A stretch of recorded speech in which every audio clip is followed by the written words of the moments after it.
Senator Whitehouse. Boy, is my timing good.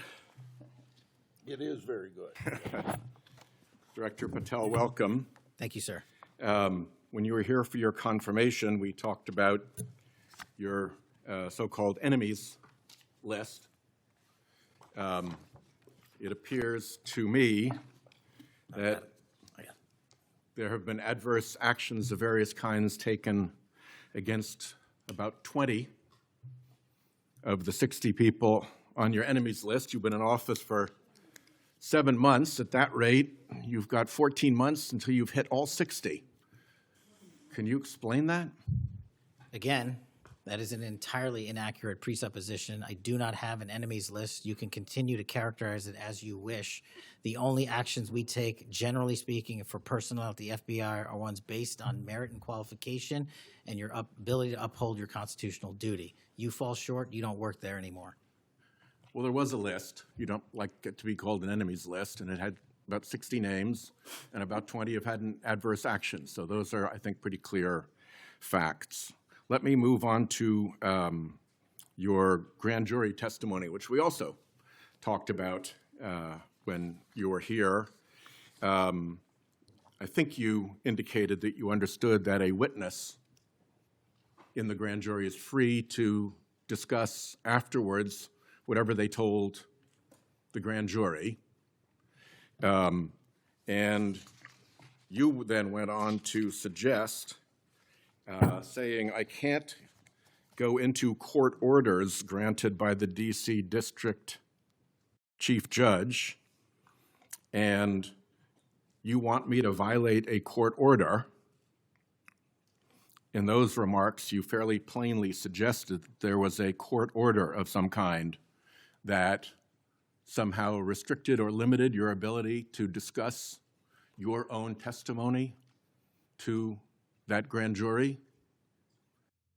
Since then, that chief judge that you mentioned, Judge Boasberg, has written, and I'm quoting him here, Federal Rule of Criminal Procedure 6E allows witnesses like Patel to divulge the contents of their testimony, meaning that nothing was preventing him from doing so before the committee. Can we confirm here today that there is no court order of any kind that limits your ability as a witness before the grand jury to discuss your own testimony to that grand jury? We can confirm that pursuant to my action that that grand jury testimony has been released, the transcript.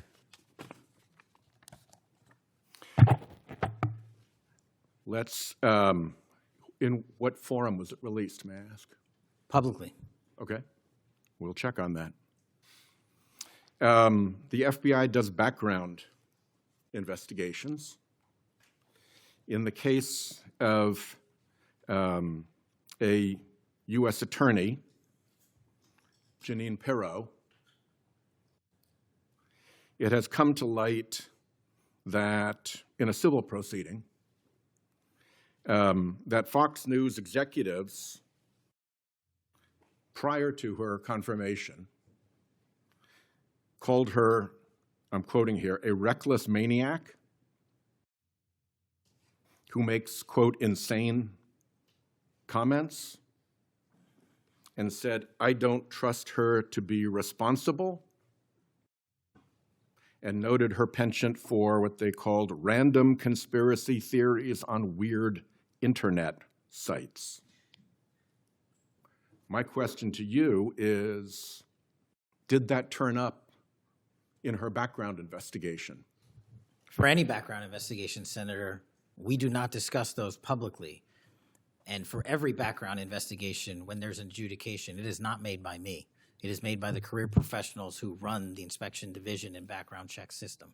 Do you know if that information was found? You see, we're an oversight body here, and there are really three possibilities here. One is that the FBI background investigation didn't find that stuff. That's worth noting because these investigations, full field background investigations, are supposed to find that stuff. That's possibility one. Possibility two is that the FBI did in fact find that information and then did not report it to the administration or to the committee. And the third is that you found it, you reported it to the administration, and they went ahead with her nomination knowing that she had been described as a reckless maniac who made insane comments, who wasn't trusted by colleagues to be responsible, and who had a penchant for random conspiracy theories on weird internet sites. Are you saying that this committee does not have any authority or reason to look into which of those things is true? This committee can look into anything it wishes. I'm telling you that the background investigations that are done by the HRD division are done by career individuals. They do not report the details of those to me. They adjudicate those independently and individually. That's how it's always been done. What happened during the pause of FBI background investigations that was alleged in the complaint against you and the FBI by the FBI agents who were terminated?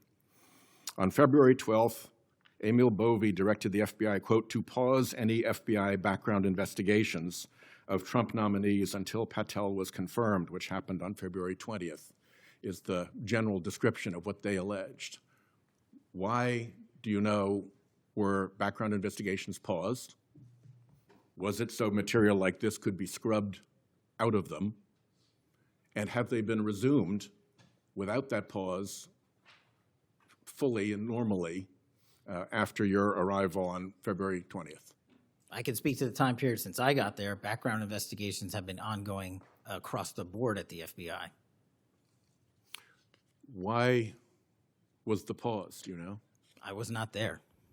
Wasn't explained to you when you got there? Oh, by the way, boss, they've had an 8-day pause on background investigations. You think that would be something that would be explained to you at some point? Again, I leave it to the men and women at the HRD division to run background investigations. I do not interfere with them. I get that. But what I don't get is whether you were told about that pause, and why would you not be told about that pause? I don't recall that, sir. All right. The allegation also relates that part of the employee review of senior staff was whether or not they voted for Kamala Harris in the 2024 election. Since when is who you voted for a proper question for agents to be asked? I don't know what allegation you're referring to, Senator. If it's from an ongoing matter in litigation, I can't discuss that. But what I can discuss is I can only speak to the FBI's background investigations. There are other background investigations conducted across the government.